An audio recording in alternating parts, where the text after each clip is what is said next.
You join me on the Imperial Geographical Society's expedition on the Chester Greenway to Plemstall. We're on the Chester Greenway now. Now this is a very long public footpath running north of Chester in the UK. Parts of it used to be a railway line, which is now obviously disused. On certain areas, especially with the bridge there, or rather you could see if we were closer up, you can see evidence of it being a rail line at some point. In fact, I shall wait until we get to another bridge to show you that a bit more clearly. You can see where the different tracks would have been. But this is a very long footpath. Parts of it used to be a railway line, but I'm not sure if the whole thing used to be. We're making our way over to Plemstall, which is to the east of Chester. There we have an Anglo-Saxon Christian site named after St Plegmund, one time Archbishop of Canterbury. More information on him and on that place when we get there. But for now, the walk along Chester Greenway is in itself quite interesting. A few features to point out when and as we get to them. Coming up to another bridge now. This one's having some work done on it, or on something just beyond the bridge. I can't quite tell from here. Of course, the Greenway spanning such a long distance, a lot of roads and trains do go over it, so there are plenty of bridges. Now, this is new. This was not here last time I came down here. Are they constructing a second bridge? A walkway, perhaps? I think that is a road.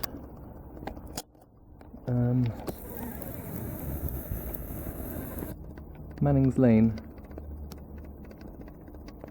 And you see there it says Mickle Trafford 2 miles. Now, Mickle Trafford is the village of which Plemstall is a hamlet, suburb, but Mickle Trafford is our destination. So, 2 miles to go. Passing under quite a large bridge here. Above us is the A41 main road. In a bridge this length and size, you can really tell how it used to be a railway line.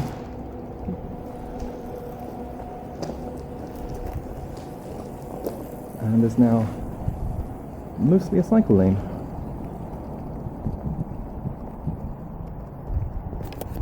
You can really envisage trains going underneath it when you look at it. The bridge is these particular size.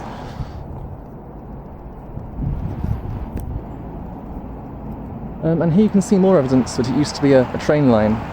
So obviously this is the Greenway here, but then on either side the bridge has different arches.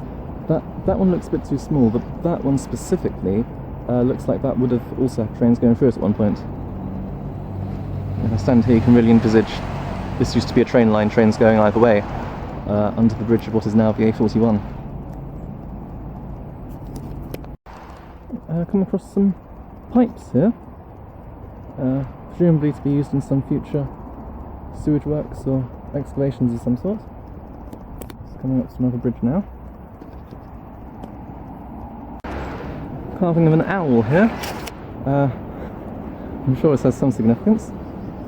Just went under that one there. I shall try and find out more about this and put some information on the description below the video.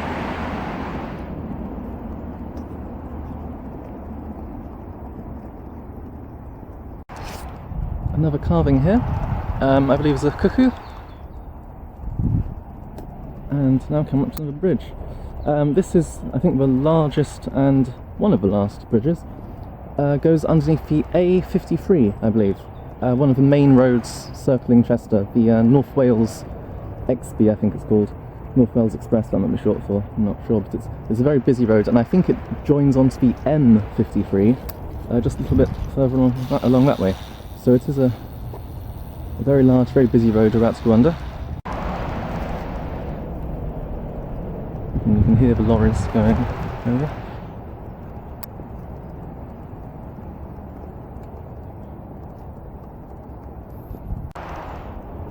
Emerging now out into the light. Yes, there's another smaller bridge there, but I think that's the last of the bridges which cross over the Chester Greenway. From here on outwards, we're really less in Chester and more in the countryside surrounding Chester. So it'll be a lot greener, a lot quieter, and hopefully a couple of fewer people, because we're getting lots of cyclists and joggers and dog walkers going past, and I keep having to turn the camera off because I don't want to get their faces on the film for privacy reasons, of course. There's a little picnic table here, and I'm wondering if we can get up to the top of this. There's a little bit of a path here, and I'm wondering what the view will be like from up here.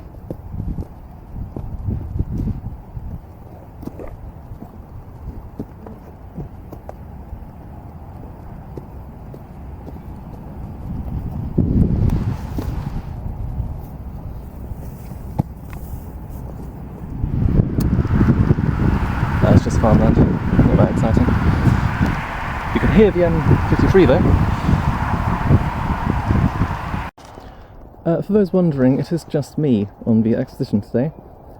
It used to be the case that IGS expeditions required a minimum of 2 people taking part to count as expeditions, otherwise we just call them, I think it was surveys or something of the like.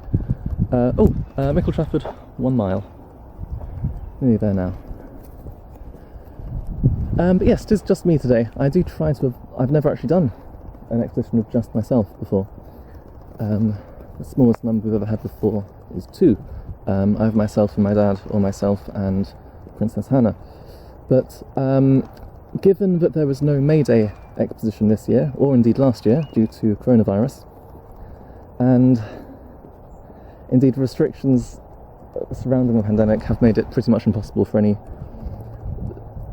large group of people to gather, even outdoors, for much of the year, and pretty much since March last year. It looked like this was going to be the first year ever, I think, maybe, that we didn't have an IGS expedition of some sort. So I decided to do one now, just to make sure we get at least one in this year.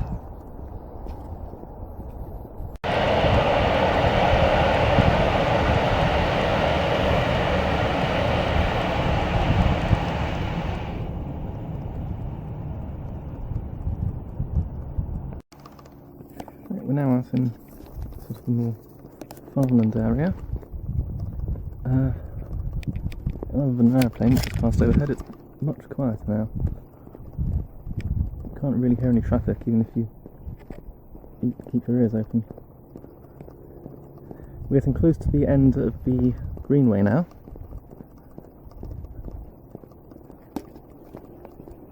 We're now at the end of the Greenway itself.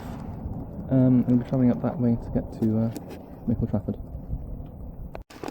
Now, because we are so far out it's no longer suburban, it is really rural, there aren't any pavements, which is a little bit disconcerting when one is used to them. But as long as we're safe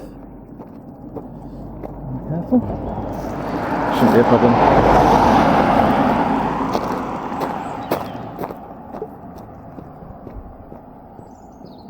We go for a little residential area here, Mickle Trafford itself, and then Plemstall is on the other side of Mickle Trafford. So we're now in Plemstall, which I must admit is more of a locality than a settlement. You may notice there's a waterworks sort of area there, and some deep ditches and the like. And that's because this is very marshy ground, actually. This used to be marshland. And the area we're walking up to, with the church and the well, which we shall get to shortly, that used to be called the Isle of Chester, because it was literally an island in the middle of the marshland. And that is where St Plegmund lived as a hermit before he was summoned to become Archbishop of Canterbury by Alfred the Great. So St Plegmund lived in the 800s and early 900s, and as I said, he was a hermit living on the Isle of Chester, where we're about to get to now. And upon Alfred the Great becoming king, he sought to revive scholarship and learning, and to make the church services more accessible to English people speaking English. And so he chose St Plegmund, who was known for his sanctity of life, to be the Archbishop of Canterbury. And St Plegmund went straight from being this rather austere ascetic hermit to being a very successful archbishop, who of course in those days was something of a politician as well. And oh, I thought it was real then. There's a crow on the gate. It's a statue of a crow. Yes, this area is associated with St Plegmund. And the well is still there. It still has water in, and that is a well which he would use to baptise people who came to him while he was living as a hermit. So Plemstall itself really is just, it's a few farms and the parish church and the well, and that's about it. So it's very much a very small little hamlet. But St Plegmund's well has remained there since the 800s, has remained a place of pilgrimage. There is an annual Orthodox pilgrimage to the well, and also I think there's a Catholic pilgrimage there as well. I'm not sure if that's a regular event, but there certainly have been Catholic pilgrimages there in the past. Parish Church, St Peter's, that's built on the site of Plegmund's hermitage itself. So that's on the higher ground on the Isle of Chester. That's an Anglican parish church, and I think it's mostly early medieval. I think it's 1500s. But obviously the site itself is much older. Right, and here is the well itself. We're just coming up to the well now. So here we are. This is the well of St Plegmund. Go in. There's some information there about the saint. St Plegmund was an eremite monk who lived on the Isle of Chester, and later in AD 890, so it's 890, he became Archbishop of Canterbury, an advisor to King Alfred the Great. The arch here is from 2002. Here you have the dates. So 890 is when he became Archbishop, and 923 is when he reposed, when he died. The well itself is dry right now. There's usually water in it, although I suppose that does rise and fall with the water table. We have had quite a dry summer, not a hot summer, but a dry summer, and it's quite a shallow well too. Just close the gate behind me, of course. So this is the well, St Plegmund's well. This is the site of pilgrimage here, and further up the road is St Peter's Church. This is the local Church of England parish for Plemstall in the Diocese of Chester. And as I said, this church was built on the Isle of Chester. You can make out we are on slightly higher ground. Well, I can anyway. I don't know if it shows up on the film, but we are on higher ground here. And so when all of this was marshes, this would have been a little island, which Plegmund lived on as a hermit. The churchyard is open. We can go and have a look around. Ooh, squeaky.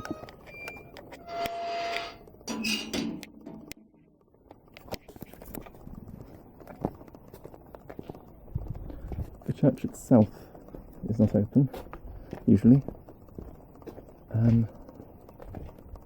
It's in the churchyard. One is free to just walk around and explore.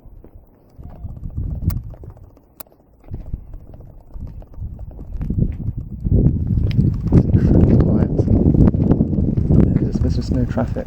You can hear the odd bird, of course, but just silent.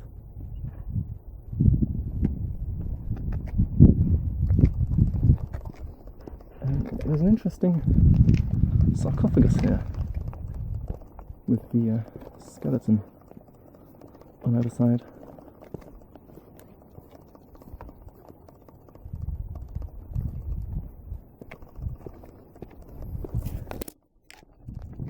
There's a gentleman who's made a video which will be far more detailed and interesting than my own about this church, and I shall link to that in the description as well for those who are interested.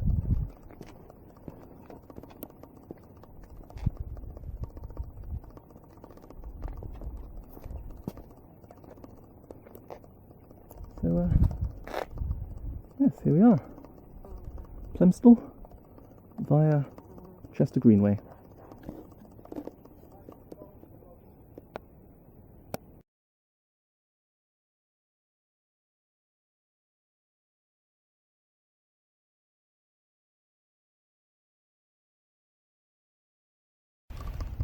Well, I'm not walking all the way back, I'll just get a taxi or something.